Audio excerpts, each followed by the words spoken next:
क्या आप कभी सोचा है एक शिष्य इतना क्रोधित हो जाए कि अपने ही गुरु को वार कर दे, और अगर वही गुरु कोई साधारण नहीं स्वयं भगवान शिव हो और शिष्य हो विष्णु का अवतार महान योद्धा भगवान परशुराम। आज की कथा सिर्फ युद्ध का नहीं, यह कथा है अहंकार, भक्ति और गुरु की परीक्षा की। यह वही घटना है जब क्रोध में आकर परशुराम ने अपने ही गुरु पर वार कर दिया और उस बार से महादेव का मस्तक लहूलुहान हो गया। लेकिन इसके बाद जो हुआ वो हर इंसान को जीवन की सबसे बड़ी शिक्षा देते हैं। तो आइए इस अद्भुत कथा की शुरुआत करते हैं। वीडियो स्टार्ट करने से पहले वीडियो अच्छा लगा तो वीडियो को लाइक और वीडियो में ज़रूर कमेंट करें। तो चले वीडियो स्टार्ट करते हैं। आइए जानते हैं। सत्य युग के समय पृथ्वी पर अधर्म बढ़ने लगा था।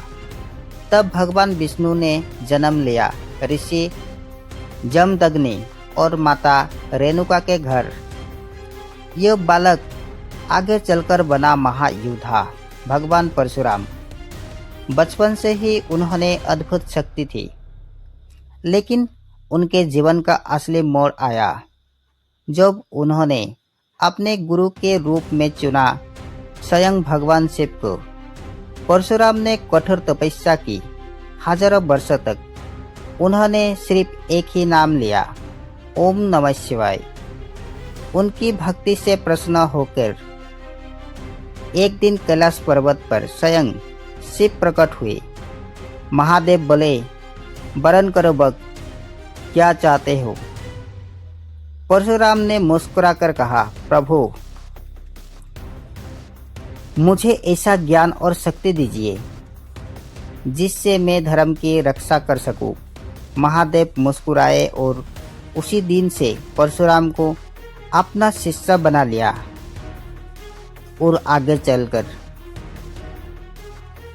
अब शुरू हुआ एक अद्भुत प्रशिक्षण।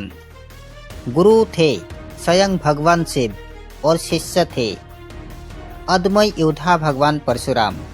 महादेव ने उन्हें सिखाया धनुर्विद्या, युद्ध कला, दिव्य अस्त्रों का प्रयोग और सबसे महत्वपूर्ण क्रोध पर नियंत्रण। कई वर्षों तक परशुराम ने कठोर अभ्यास किया था। आखिरकार एक दिन महादेव ने उन्हें दिया अपना दिव्य अस्त्र, जिसे परशु या कुल्हाड़ी कहते हैं। इसी कारण उसका नाम पड़ा परशुराम।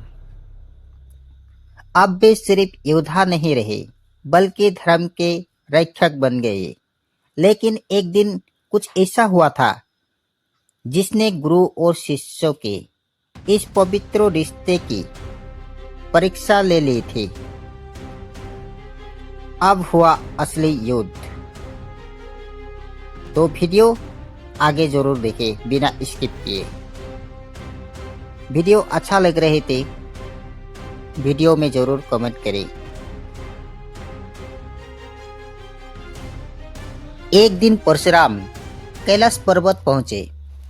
वे अपने गुरु से मिलने आए थे, लेकिन उस समय कैलाश के द्वार पर पहरा दे रहे थे भगवान गणेश। भगवान गणेश ने कहा, अभी माता पार्वती और पिता शिव विश्राम कर रही है, आप अभी अंदर नहीं जा सकते। तभी परशुराम ने कहा, मैं उसका शिष्य हूँ, मुझे रोकने का अधिकार किसी को नहीं और तुम्हें भी नहीं।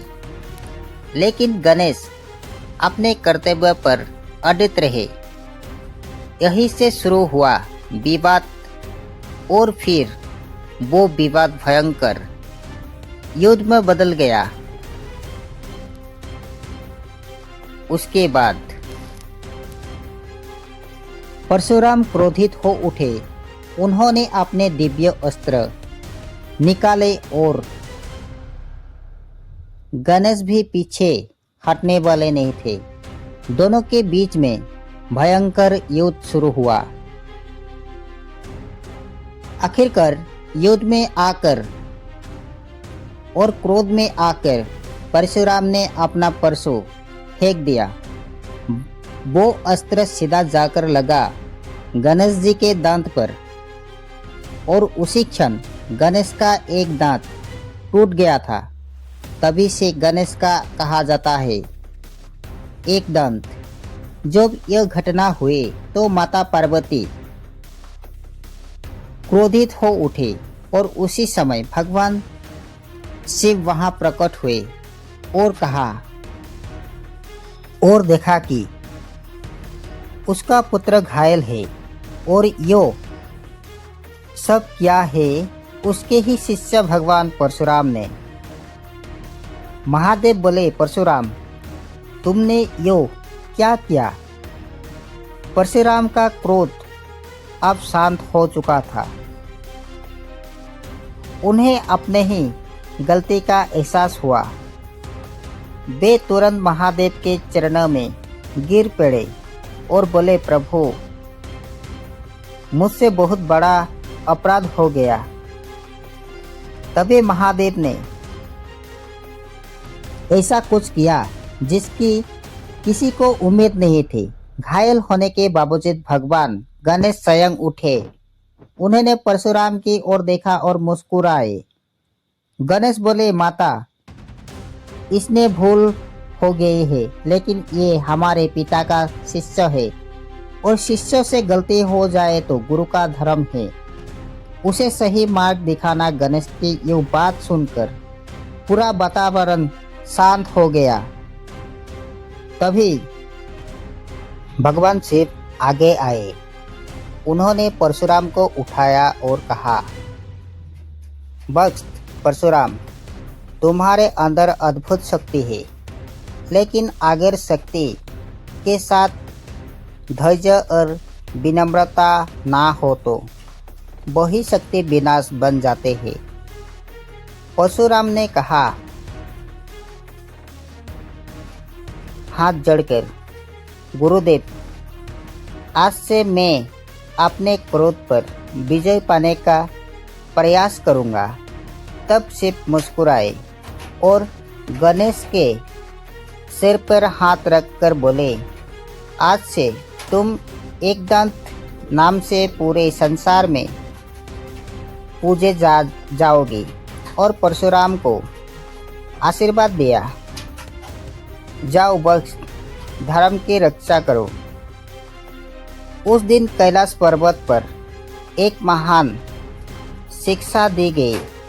क्रोध सबसे बड़ा शत्रु है, गुरु का सम्मान सबसे बड़ा धर्म है और क्षमा सबसे बड़ा शक्ति है। कैलाश पर्वत पर अब सब कुछ शांत हो चुका था।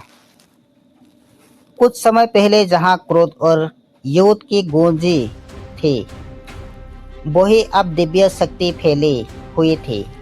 भगवान परशुराम अभी भी सिर झुकाकर खड़े थे। उनके मन में एक ही बात घूम रही थी, मैंने क्या कर दिया। जिस गुरु ने उन्हें ज्ञान दिया, जिसने उन्हें शक्ति दी, उसी गुरु के घर में उन्हें क्रोध में आकर युद्ध कर दिया। यह विचार ही उनके हृदय को भीतर से तोड़ रहा था। उसी समय आगे आया भगवान गणेश। उनके चेहरे पर कहीं क्रोध नहीं थे, बस एक मधुर मुस्कान थी। गणेश ने कहा, परशुराम सच्चा योद्धा वही होता है जो अपने गलतियों से सीखता है। आज से तुम्हारा क्रोध तुम्हारी कमजोरी नहीं, बल्कि तुम्हारे सबसे बड़ा परीक्षा होगा। परशुराम ने गणेश के चरण स्पर्श कर लिया और कहा, प्रभु आपकी करुणा को मैं जीवन भर याद रखूंगा। इस कथा से हमें 3 महान सीख मिलते हैं। क्रोध बुद्धि को नष्ट कर देते हैं, गुरु का सम्मान जीवन का सबसे बड़ा धर्म है और क्षमा देवताओं की सबसे बड़ी शक्ति है। अगर जीवन में कभी क्रोध आए तो बस एक बार भगवान शिव का नाम ले लीजिए, क्योंकि जहाँ शिव है वहाँ शक्ति है। हर हर महादेव।